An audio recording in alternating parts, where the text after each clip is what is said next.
आज की वीडियो में हम लोग देखने वाले कक्षा 9वीं की गणित का प्रश्नावली 13.5।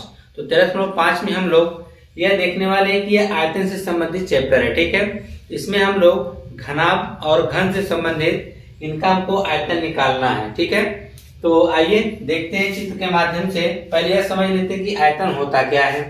ठीक है, जैसे आयतन के लिए आप यह समझ सकते हैं, एक गिलास ले लीजिए, गिलास में जितना पानी भर सकते हैं वह उस ग्लास का क्या कहलाएगा? आयतन कहलाएगा। अगर आप कोई घनाकार बॉक्स ले रखे हैं, उस बॉक्स में जितनी जगह खाली होगी वही उसका क्या कहलाएगा? आयतन कहलाएगा। अगर वह जो आप यह समझ सकते हैं कि माचिस की डिब्बी ले लीजिए, माचिस की डिब्बी में जितनी जगह होगी अंदर वह आपका टोटल आयतन कहलाएगा। और माचिस की डिब्बी में वह जो कागज वाला सिरा होगा, ठीक है, वह आपका वक्रपृष्ठ कहलाएगा। ठीक है, तो यहाँ पर आपको निकालना है। क्वेश्चन आपके सामने दे रखा है, कहा है कि माचिस की डिब्बी की माप दे रखा है 4 सेंटीमीटर, 2.5 सेंटीमीटर और 1.5 सेंटीमीटर, यानी उसकी लंबाई, चौड़ाई और ऊंचाई दे रखा है। तो ऐसी 12 डिब्बियों के पैकेट का आयतन क्या होगा? तो आप यह जानिए कि अगर आपको 3 माप दे रखा है, लंबाई, चौड़ाई और ऊंचाई, अगर तीनों माप अलग अलग हैं, अलग अलग माप के, तो वह घनाभ होगा। अगर तीनों माप एक ही जैसा हो, यानी तीनों की माप एक हो, ना उसमें लंबाई, चौड़ाई, ऊंचाई, अब किसी का आप यह नहीं कंफर्म कर पाए कि कौन सा लंबाई है, कौन सा चौड़ाई, कौन सा ऊंचाई, यदि तीनों भुजाएं अगर बराबर हो तो आपका घन कहलाता है। परंतु यहाँ पर यह घनाभ है क्योंकि तीनों माप जो अलग अलग दे रखा है। तो क्वेश्चन को सॉल्व किस प्रकार से आप करेंगे, ध्यान पूर्वक देखिए। तो लिखेंगे माचिस की डिब्बी की लंबाई दे रहा है, चौड़ाई और ऊंचाई, क्योंकि L गुणे B गुणे H करके जो दे रखा है, लंबाई गुणे चौड़ाई गुणे ऊंचाई दे रखा है। ठीक है, तो यहाँ पर हम लिखेंगे पहला क्वेश्चन, माचिस के डिब्बे की लंबाई, माचिस के डिब्बे की लंबाई, डिब्बे की लंबाई, तो डिब्बे की लंबाई को हम व्यक्त करते हैं स्मॉल l से, वह कितना है? 4 सेंटीमीटर है। और उसके बाद माचिस के डिब्बे की चौड़ाई भी हम लिख देते हैं, माचिस के डिब्बे की चौड़ाई, डिब्बे की चौड़ाई, जब हम चौड़ाई लिखेंगे तो चौड़ाई को हम व्यक्त करते हैं b से। b कितना है? 2.5 सेंटीमीटर, तो 2.5 सेंटीमीटर लिख देंगे। और ऊंचाई की अगर हम बात करें, ऊंचाई कितनी है? तो ऊंचाई h बराबर देखिए दे रखा है 1.5 सेंटीमीटर। तो पहले हम यह देख लेते हैं कि एक डिब्बे का कितना आयतन है। अगर एक डिब्बे का आयतन आपको पता चल जाएगा तो ऐसे 12 डिब्बों का आयतन निकाल लीजिएगा। लिखेंगे एक माचिस के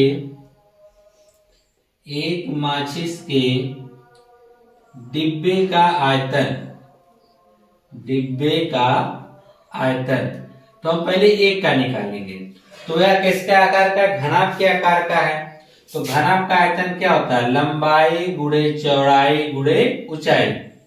तो लंबाई कितना है? 4 गुणे वृत्त, यानी चौड़ाई कितना है? 2.5 गुणे ऊंचाई कितना है? 1.5। गुणा करना है, यहाँ पे 2.5 है ना, तो यह समझिए सिर्फ ये 25 है, दशमलव भूल जाइए। 25 गुणे 4, 25 चौक के 100, और एक अंक पे दशमलव लगा था तो एक अंक पे दशमलव आप भी लगा दीजिए। गुणे में क्या है? 1.5। दशमलव के बाद जीरो का कोई मतलब नहीं, इसका मतलब यह 10 आ गया। कितना आ गया? 10 आ गया। अब यह 10 का गुणा 1.5 में करना है, तो आप इसका दशमलव भूल जाइए, तो समझ लीजिए 15 है। 15 दाह में कितना होगा? 150 होगा। आप दशमलव याद कर लीजिए जो आपने भूल रखा था। तो यहाँ पे दशमलव एक अंक पे, एक अंक पे दशमलव आप लगा देंगे, आएगा 15.0। तो इसका मतलब कुछ नहीं है, सिर्फ आप कहेंगे 15। दशमलव बाद जीरो कोई मतलब नहीं है, तो 15। तो यह सेंटीमीटर है, तो सेंटीमीटर क्या हो जाएगा? क्यूब हो जाएगा। तो यह आपने निकाला कि एक माचिस के जो एक डिब्बे का आयतन। इसी प्रकार से आपसे उसने पूछा 12 का, तो लिखेंगे एक डिब्बे का आयतन, एक डिब्बे का आयतन बराबर कितना आयतन है? 15 सेंटीमीटर क्यूब। तो आपसे कितने का पूछा है? 12 का, तो 12 का निकाल दीजिए। 12 डिब्बे का आयतन तो 12 डिब्बे का जब हम आयतन निकालेंगे तो इसी में 12 गुणे 15 हो जाएगा। तो गुणा करेंगे जब तो 12 25 60 की 0 80 6 का 12 एकम 12 6 18 तो 180 सेंटीमीटर क्यूब आएगा। कितना है 12 डिब्बों का आयतन? 180 सेंटीमीटर क्यूब आएगा। ठीक है, आइए अब इसके बाद नेक्स्ट क्वेश्चन देखते हैं इसका दूसरा वाला क्या कहा है कि एक घनाकार पानी की टंकी 6 मीटर लंबी 5 मीटर चौड़ी और 4.5 मीटर गहरी है, इसमें कितने लीटर पानी आ सकता है? आपको यह बताना, कोई घनाकार टंकी है जिसकी लंबाई चौड़ाई और गहराई दे रखा है, पूछे इसमें कितना लीटर क्या आ सकता है पानी, और उसने दे रखा है कि 1 मीटर क्यूब बराबर 1000 लीटर। तो आप देखिए, यह देखिए 1 मीटर क्यूब जो होता है वह आयतन होता है, यानी 1 मीटर क्यूब किसका मात्रक होता है? आयतन। तो उसका में कितना पानी आता है? 1000 लीटर। यानी हमको कहेंगे अगर इसका आयतन हम निकाल लेते हैं टंकी का, तो हम इसमें बता सकते हैं कितना पानी आएगा। और सीधी सी बात है, पानी को टैंकी में भरना है। मान लीजिए कोई टैंक है, एग्जाम्पल के लिए समझ लीजिए। अब इसमें पानी भरना है, वो कितना पानी आएगा? जितना इसका आयतन होगा उतना ना पानी आएगा। अब आपको बताना है कितना लीटर पानी आएगा, तो इसका आयतन निकाल लीजिए, उसी में आयतन जब निकाल लेंगे तो उसी में 1000 से गुणा करके हम यह बता देंगे कितना लीटर पानी आएगा। तो चलिए पहले हम ये तो इसका आयतन निकाल लेते हैं कि टंकी में जगह कितनी है।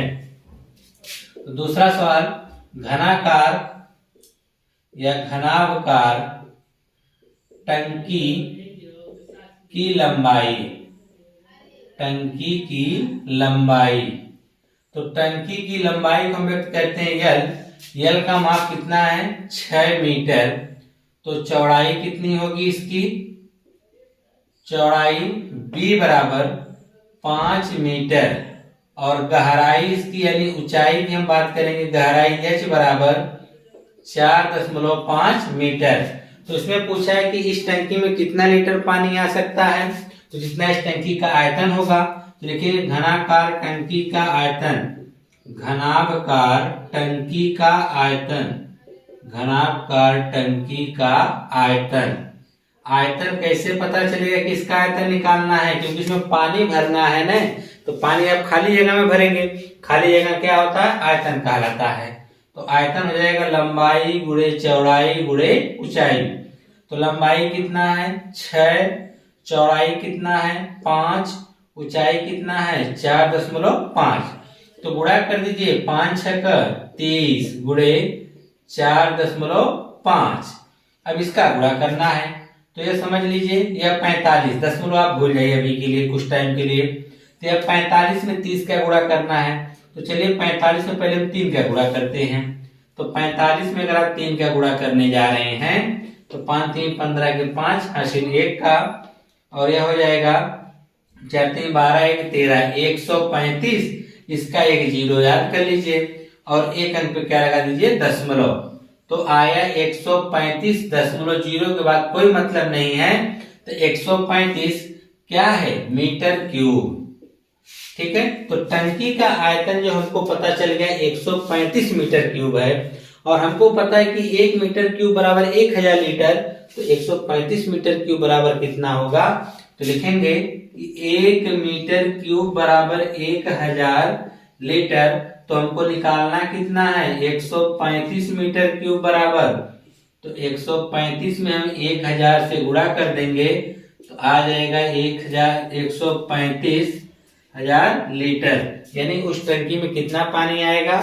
तो आप कह सकते हैं 135,000 लीटर आएगा पानी। ठीक है, या जिसको आप पढ़ना चाहें इकाई दही सैकड़ा 1,35,000। ठीक है, तो इतना आप कह सकते हैं इतने लीटर क्या आएगा? पानी आएगा।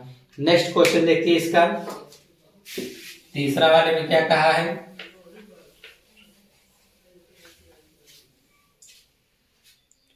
तीसरा में कह रहा है कि एक घनाभकार बर्तन 10 मीटर लंबा और 8 मीटर चौड़ा है, इसको कितना ऊंचा बनाया जाए कि इसमें 380 घन मीटर द्रव आ सके। इस वाले प्रश्न में आपको देखिए घन आयतन दे रखा है क्योंकि घन मीटर जब भी आए तो समझ जाइए कि वह आयतन दे रखा है। तो घन मीटर आपको दे रखा है 380 दे रखा है। आपसे ऊंचाई पूछ रहा है, यानी लंबाई और चौड़ाई दे दिया है। तो लिखेंगे घनाभकार बर्तन की लंबाई।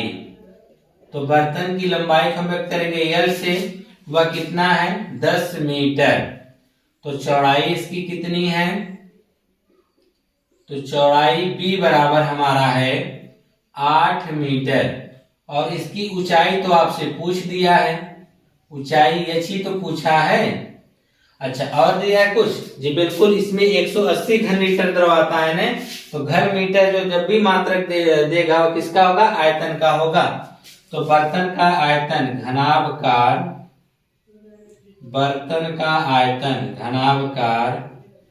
बर्तन का आयतन, तो यह कितना दे रखा है, इसका आयतन दे रखा है 380 घन मीटर, का मतलब मीटर क्यूब।